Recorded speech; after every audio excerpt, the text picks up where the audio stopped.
नमस्कार दोस्तों, how are you. उम्मीद है आप बढ़िया होंगे, एकदम बढ़िया। मित्रों, मैं आज जो पुस्तक आपके लिए लाई हूँ समीक्षार्थ, उसका नाम है नदी खिलखिलाई। जी हाँ दोस्तों, खिलखिलाई नदी कितना प्रतीकात्मक नाम है और इसकी रचिता है नीना छिब्बर जी। आप देख सकते हैं। तो आज मैं इसकी समीक्षा करूंगी। ये पुस्तक बता देती हूँ, बोधि प्रकाशन से आई है, पेपरबैक में है, मूल्य 150 रुपए, 2021 में आई है और पृष्ठ है 112। जी हाँ, और ये किस विधा में है ये भी मैं आपको बता देती हूँ। ये हाइकू। जी हाँ, हाइकू बहुत प्रचलित होते जा रहे हैं क्योंकि 3 पंक्तियों में मात्र 5 वर्णों में आप अपनी इतनी बड़ी बात कह सकते हैं। तो इस पुस्तक के बारे में बता देती हूँ। नीना जी ने इसे समर्पित किया है विश्व की हर माँ को, चाहे वृद्धा माँ घर की देहरी पे निकले प्राण। जी हाँ, सभी माएँ ऐसा चाहती हैं कि घर में उनके प्राण निकले। उसके बाद इन्होंने लिखा है, माँ है बीमार, पास न परिवार, हुई लाचार। ये दुखद है। और हाइकू मेरे विश्व की हर माँ को है समर्पित। तो इनके हाइकू विश्व की हर माँ को इन्होंने समर्पित किया है। और अभी अभी मातृ दिवस भी गया है। तो वैसे तो माँ के सभी दिवस होते हैं, हम सभी माँ को बहुत प्यार करते हैं। अब मैं इन हाइकुओं के बारे में बता देती हूँ। इनमें 30 शीर्षकों में बटे हैं, 464 हाइकू लिखे हैं इन्होंने। बहुत कुछ लिखा है हाई। और इन्होंने, मैं आपको थोड़ा सा विषय पढ़ के सुना देती हूँ, आपको पता चल जाएगा कि किस विषय पर इन्होंने हाइकू लिखे हैं। जीवन के लगभग हर विषय को छुआ है, हर पहलू को छुआ इन्होंने। ईश्वर, उपासना, पुस्तकें, त्योहार, पुष्प, पेड़, नदी, पाखी, मौसम बहार, पिता, माँ, घर परिवार, रिश्ते, आस विश्वास, भाव अभिव्यक्ति, बहुत सारे हैं। स्वप्न, प्रीत, चिट्ठियां, मजदूर, विविधा, इंसानियत, संस्कार, दुआएं। जी हाँ दोस्तों, तो इन्होंने इन सभी विषयों पर हाइकू लिखे हैं।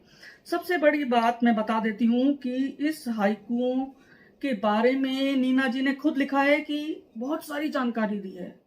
इन्होंने अपनी बात में विस्तृत जानकारी, जो हाइकू लिखना चाहते हैं उनके लिए बहुत मददगार सिद्ध होगी। उन्होंने बताया कि जापानी साहित्यकार मात्सुओ बाशो ने विशिष्ट जापानी चंद होक्कू को नया नाम दिया हाइकू।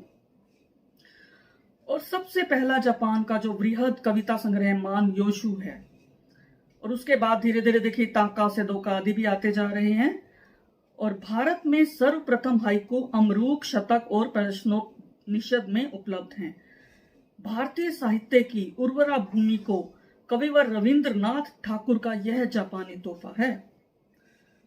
और इसके अलावा इन्होंने ताका के बारे में भी लिखा है और इन्होंने अगेजी को भी श्रेय दिया है कि हिंदी भाषा में हाइकू की प्रथम चर्चा का श्रेय अगेजी को दिया जाता है।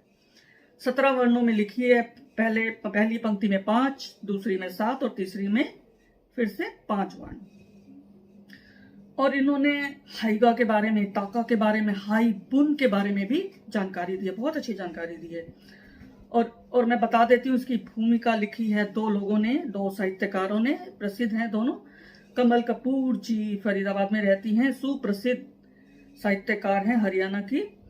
उन्होंने इस रचना को एक सरस समृद्ध सुकृति कहा है, नदी खिलखिलाई को। कितना पॉजिटिव है इसका शीर्षक, मुझे बहुत अच्छा लगा, बहुत ही पॉजिटिव। उन्होंने कहा है कि प्रकृति सौंदर्य, सामाजिक सरोकार, विभिन्न जीवन दर्शन, कटु मधुर सत्य, मखमली कल्पनाओं, पारदर्शी संवेदनाओं और मानवीय मूल्यों का शफाक आईना है ये हाइकू संग्रह है। इस कमल जी के अलावा एक हैं डॉक्टर मिथिलेश दीक्षित जी हैं, लखनऊ के। ये भी प्रसिद्ध साहित्यकार हैं। इन्होंने कहा है कि सकारात्मक चिंतन के मुस्कुराते हाइकू। जी हाँ, मुझे इसमें सकारात्मक हाइकू लगे, मुस्कुराते हुए से, जो आज समय की मांग है। तो अच्छा देखिए, इनकी फोटो भी देखिए आप, कितनी मुस्कुराती हुई, इनकी छवि देखिए, इनका चित्र।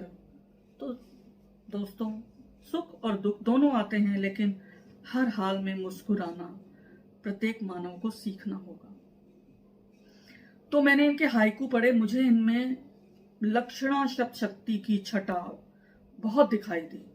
इन्होंने अलंकारों का बेहतरीन प्रयोग किया है। प्रयोग इन्होंने इसमें मुझे मानवीकरण बहुत अच्छा लगा। प्रकृति के जो उपादान है उनका मानवीकरण किया है, और इन्होंने रूपकों की बहुत अच्छा, रूपकों की बात, रूपकों के सहारे से इन्होंने हाइकू कहे हैं, अच्छे बन पड़े हैं।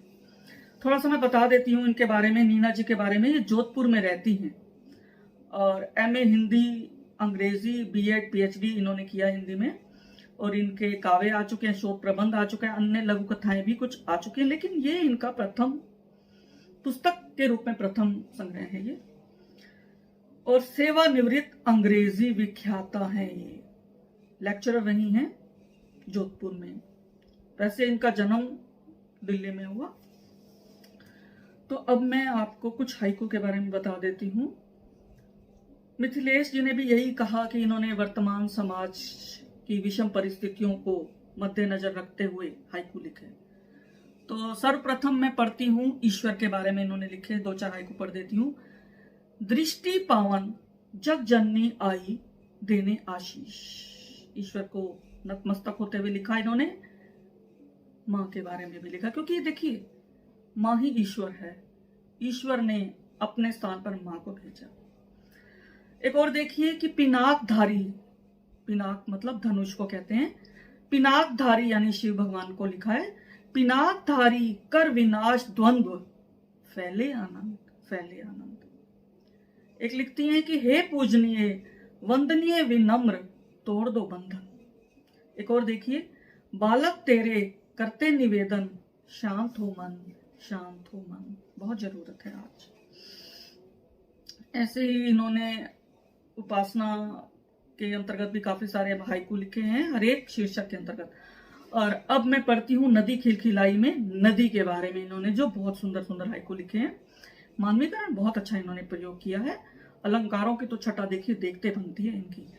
नदी के बारे में कहती हैं, प्रतीकात्मक है कि जाना है पार तेज नदी की धार, चिंता अपार, चिंता अपार। जी हाँ, इस पार से उस पार सभी को जाना है। एक और देखिए कि नदी नाव से, रूपक है ये, नदी नाव से जीवन में संजोग, योग वियोग, योग वियोग। बहुत सुंदर। पुष्प शाखाएं नदियां दर्पण में रूप निहारे, रूप निहारे। पुष्प शाखाएं देखिए बहुत सुंदर। चांदनी छाई नदी खिलखिलाई, चांद रात में, चांद रात में। नदी बहती पाटों के बीच सदा, हो नियंत्रित, हो नियंत्रित, हो नियंत्रित। कितनी बड़ी सीख दी है इन्होंने कि व्यक्ति को, इंसान को भी नदी की तरह नियंत्रण रखना सीखना चाहिए।